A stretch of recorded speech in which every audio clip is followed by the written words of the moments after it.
All right. As a shout out or a tribute to actually attending my first that I know of demonstration at the Massachusetts State House after this past Wednesday. It's Friday today. This past Wednesday, the Attorney General Healy passed a law where essentially no dealers are buying or selling any semi-automatic anything, rifles or long guns. So to celebrate, I'm going to load up some stuff for my 30-06. So interestingly enough, I ran a bunch through. So here's after. Let's see if we can get a light on that. It's nice and bright. I don't know if the camera's going to do it much justice. Here's before. Yeah, you can tell the difference. You could definitely tell the difference. I decapped them so they get clean. Clean primer pockets. Looks like the inside's good and clean. So it's before and after. So I'm going to run another batch through. Here's my recipe. Brass. And a tumbler. And my homebrew tumbler here. I'm going to put, there's about 60 rounds. I don't put more than that. Just drop them in.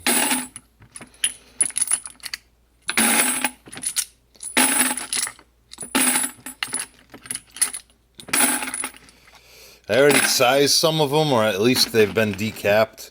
My full-length sizing die took a digger when I beat on it for about an hour and a half digging out a stuck cartridge and didn't refer to YouTube. There's plenty of YouTube videos on how to remove stuck cartridge. If you find them helpful, just like and subscribe if there's stuff you're into. I do 1 pound of stainless steel tumbling rods. I got them from these guys here. Gun tap. Stainless steel tumbling media.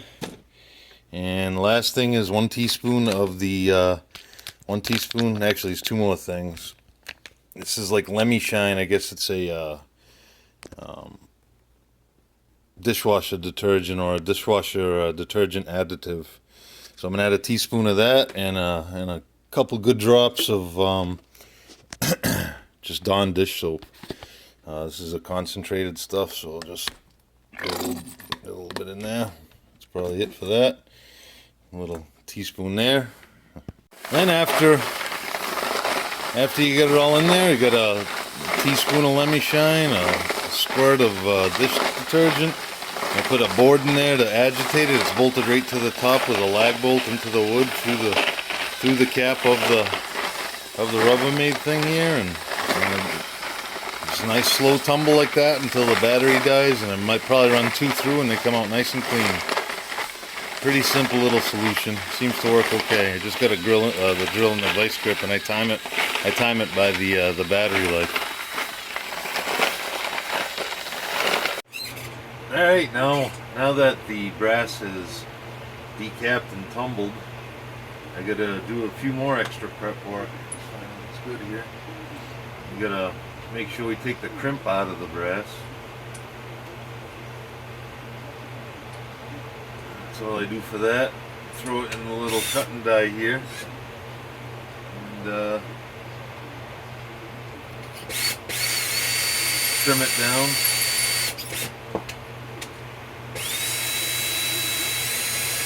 Outside first, inside second. Make sure there's no burrs. Another piece of brass. HXP, they got the 3 little crimps.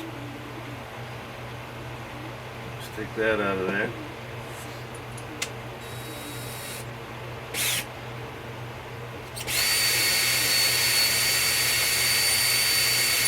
Nice and easy. Outside first, inside. Nice. So I only had about 120 more of these to do. Then next we'll be priming them up.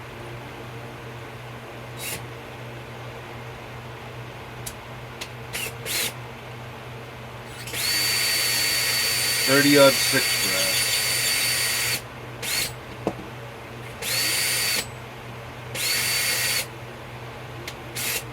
Get moving along pretty good.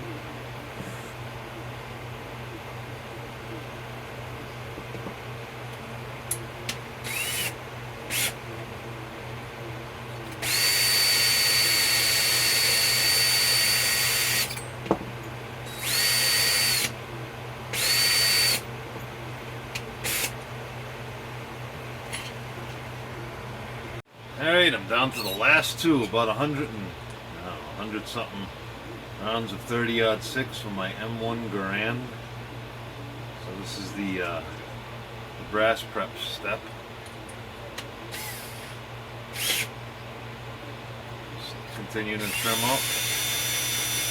I was using the lead deburring tool, but I moved to the RCBS because it's a lot more aggressive, but you don't have to, you just don't push as hard and it cleans it up pretty quick. So let's do one more, and our end of this run is good.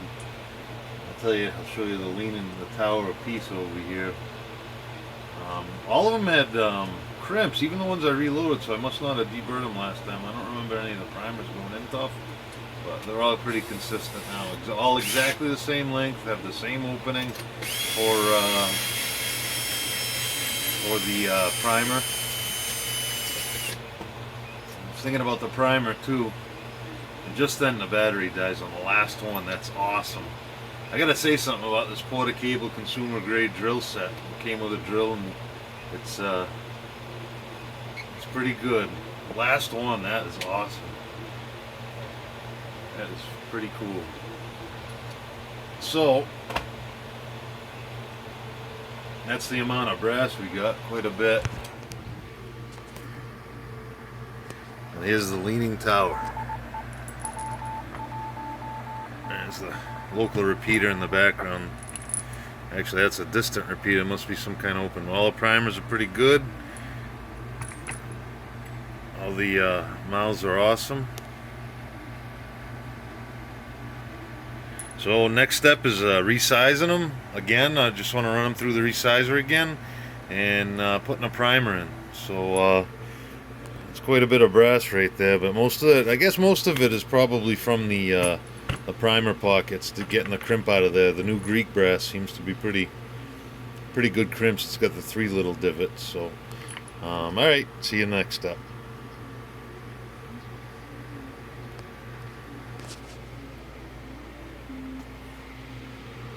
Let me see if I can get this on film. So I take a empty shell, place it in the press, the shell holder. I'm just going to move this out of the way. You bring the ram all the way up. It's empty, there's no dye in it. And over here you should see the little, this is the little primer. So if I push it towards this, fresh primer drops in there. See in there? Alright. So now this is all the way up, so I push it underneath. While you're holding that, you press down on the shell, feel it go in.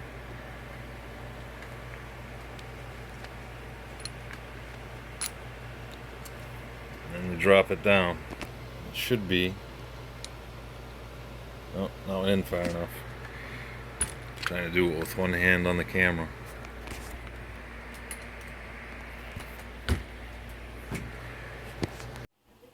Alright, here we go. So you saw me prepping the brass. So it's all prepped, all finely trimmed, all primed up, ready to rock. So here's my technique for filling it up. Right today, according to the quantity book, we're using IMR 4895 with 150 grain full metal jacket boat tail projectiles. So my technique is simple. I use a little Lee tilting scale here. Scoop it out with the Lee scoop. Just about one scoop does it.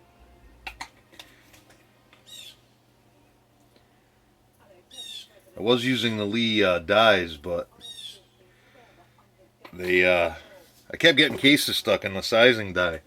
So when I got the cases stuck so many times, it wasn't much fun anymore. No matter how much lube, how clean I got things, it would still mess up. So this is a little bit of a tedious patch. I don't have a fancy powder measurer, but we get right on dot with 46.4 grains of the IMR 4895. This is going to be fired out of an M1 Garand.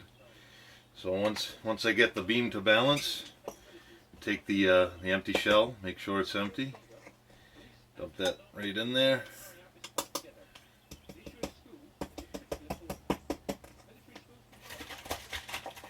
fresh projectile, put that in.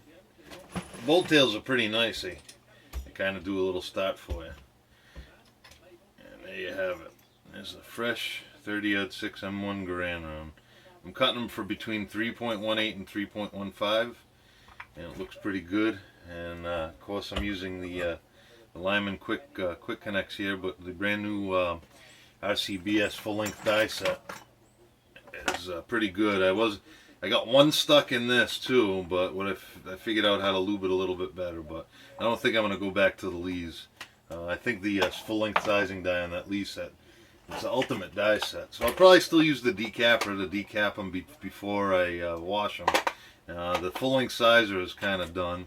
The bullet cedar die used to be pretty good, but I'm going to stick with the RCBS for now. Yeah, I heated it. I got so many cases stuck in there, and then the Crimped die I probably won't need because there's a roll crimp with RCBS. So let me do one up real quick. There's a cedar die that's in there. So we're gonna see how fast I can do this. I had a pretty good roll for the first few I did. It was going pretty good. So just over a full scoop. I have a trickler, but this method works alright for me too. It's not too bad. Getting intimate with each round, you know. You can get it pretty perfect. Take the empty shell casing, primed. Dump it in there. The cedar die's all sized up.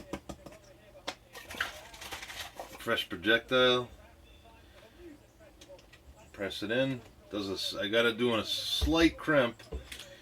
And I don't want when it's chambering to push the round in. That happens with the 300 blackout round. So it's got a small crimp. And 3.0. It's starting to get a little shorter. 3.177. So I might adjust that up a little bit. We'll do one more to see if it does the same size thing. I like keeping it around 180. 180 seems to be perfect, right in the middle, right towards the end, towards the front end of the crimp spot. So there we go. IMR 4895, full scoop. And oh, it leaves a little bit more than that. Not too much. There you go. Dump it in there. It's a lot of work to get the cases prepped this time, but I think it was because I was battling with that that Lee full sizing die, which was giving me a headache. So I got the rock chucker press. I got RCBS dies. I'm moving towards all RCBS now. 3.189. So it does fluctuate. This one does fluctuate. I'm going to throw the other. I'm going to throw the Lee seating die to see if I get a little bit better results, because that seems kind of funny. And I get different results each time with the RCBS 0.187. Alright, let's try it. Let's see. Empty shell. I'm going to use the same powder charge no matter what. We do have the Lyman quick change setup, so I can just swap in the Lee bullet cedar and see if that helps.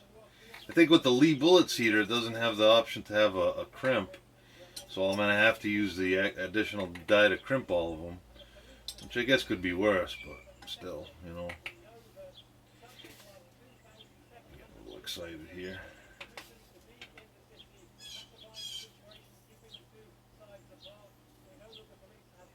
And looks good.